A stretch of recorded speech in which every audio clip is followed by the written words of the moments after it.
professora Estela. Preparei um vídeo explicativo de geografia que vai da questão número 1 até a número 20 para facilitar o trabalho de vocês, a compreensão dessas atividades da apostila 3. Vai contemplar os nonos anos. Primeiramente, eu selecionei aqui, uma foto do mapa, uma imagem do mapa dos continentes, que vocês já sabem que são 6, Estão aí cada um uma cor. Eu quero que vocês olhem bem para a Europa, Porque ele parece que é um só junto com a Ásia, mas não são, São 2 continentes, Europa e Ásia. Esse aqui é o mapa político da Europa. O mapa político é aquele que mostra a composição de todos os países desse continente. Então, cada um está em uma cor, e aí vamos falar dos limites da Europa, No lado oeste, nós encontramos o Oceano Atlântico, que o separa o nosso aqui, da América, principalmente a Europa. No sul, o Mar Mediterrâneo, que separa a Europa da África. No norte, o Oceano Glacial Ártico. E no leste, a Rússia ali tem uns montes chamados Urais, que separa a Rússia europeia da Rússia asiática. Bem, esse aqui é o mapa físico, que é o corpo terrestre. E você já sabe que o relevo está subdividido em 4 denominações: planícies, planaltos, montanhas e depressões. Conforme a altura, a altitude desse terreno, ele recebe um nome. E em geografia, geralmente a gente coloca a cor marrom para denominar as montanhas, a cor verde as planícies, o amarelinho os planaltos, e depressões. Então, aí vocês veem que a própria apostila ele fala sobre os Alpes, que está aí no norte da Itália, que tem a França, e a Suíça.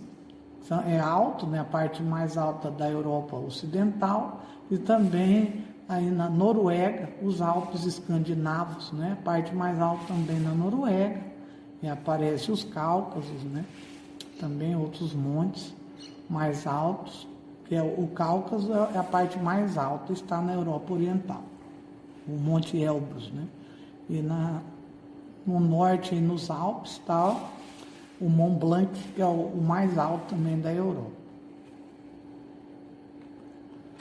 Bem, quando a gente fala em Europa, um continente, deu para vocês verem que é um continente pequeno, ele é maior só que a Oceania, E o Brasil parece um continente tão grande que é a sua extensão territorial.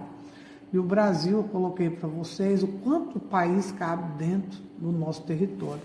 O Brasil é o 4º país em extensão, fala 5º, porque coloca os Estados Unidos em 4º, mas os Estados Unidos comprou o Alasca da Rússia e se tornou o 4º em extensão, o Brasil 5º. Então, para vocês verem a dimensão do nosso território.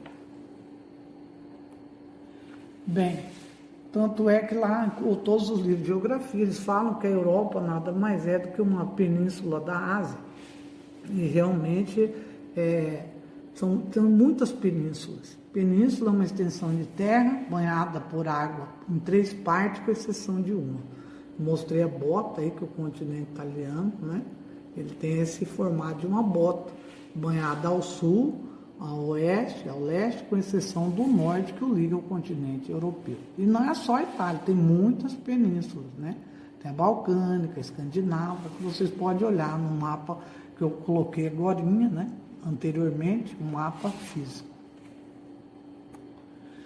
Bem, quando se fala em Europa, não podemos esquecer que foi esse continente, esses países principalmente, Portugal, Portugal tinha e Espanha, domínio, das navegações ali. E no passado, dali que eles descobriram as novas terras e colonizaram. Por isso, inclusive, nós falamos português, a América, principalmente o espanhol, América Central, e a América do Norte, o inglês, Então, essa hegemonia se deve a um período das grandes navegações que vocês já estudaram. Então, a Inglaterra, de todos os países europeus, foi o que mais sobressaiu, porque foi o primeiro a industrializar. Então, diante disso, né, ele manteve a hegemonia naquele período antes das duas grandes guerras. E aqui eu estou mostrando, e a apostila mostra também, né, sobre um texto que fala sobre essa hegemonia esportiva da Inglaterra. Aí os principais esportes, que é futebol, embora o Brasil tenha mais Copa e é mais difundido até, então muito, né? Muitos jogadores nossos vão para a Europa, para a Ásia. Aí também aparece o golfe, que é um esporte também de rico, e o tênis de campo também. Todos eles tiveram sua origem na Inglaterra, né? Domínio dele, porque tinha que alegrar também, né, os ricos da época, a nobreza. Então, embora não pareça, mas é dali que surgiu esses esportes. Outro tema também da questão é sobre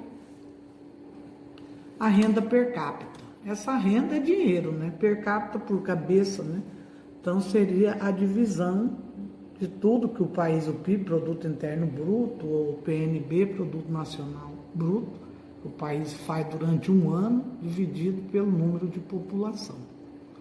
Eu mostrei ali um exemplo para vocês entenderem melhor. Seria assim, um avô, quanto ele ganha o salário dos 2 filhos, mais a mãe, com 5 mil, que dava um total de 8. Os filhos não trabalham nada. Aí você pega e divide essa renda total de 8 mil por 4 pessoas, que daria por cabeça uma renda de 2 mil reais. Na realidade, isso aí não mostra bem o real. Por quê? Porque se eu pegar toda a renda da população brasileira e dividir pela população, ele vai dar uma renda até mais alta do que é na real, porque tem gente que ganha muito e outros ganham muito pouco, né? Mas uma família dá para se ter uma ideia. Agora vamos falar sobre os dias atuais, né? Porque todo mundo tem aquela impressão que lá na Europa não tem pobreza, lá não tem desemprego, porque é um continente rico, que todo mundo ia para lá, né? Para lá, para o Japão, os Estados Unidos. Mas essa realidade hoje não é bem mais assim. Por quê? Porque a Europa, ela teve que dividir as fatias, né, do enriquecimento econômico, da dominação, com outros países, como os Estados Unidos, com o Japão, né? E hoje com muito mais, porque hoje a China divide com a China, com os tigres asiáticos, com os países emergentes do BRICS, né? Brasil, Rússia, Índia e África do Sul. Então, embora no Brasil não tenha tanto tecnologia, mas ele é bastante evoluído também. Já divide grande parte de fatia de até construção de avião, de navios, etc.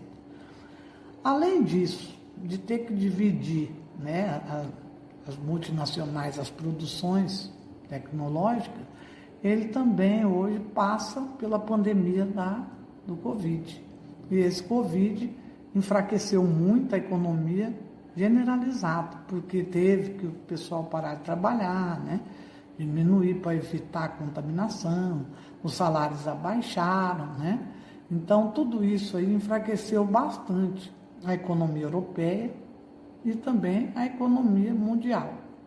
Eu espero que no futuro nós possamos, né, controlar essa epidemia e voltar ao crescimento econômico, tanto da Europa como do Brasil e dos outros países.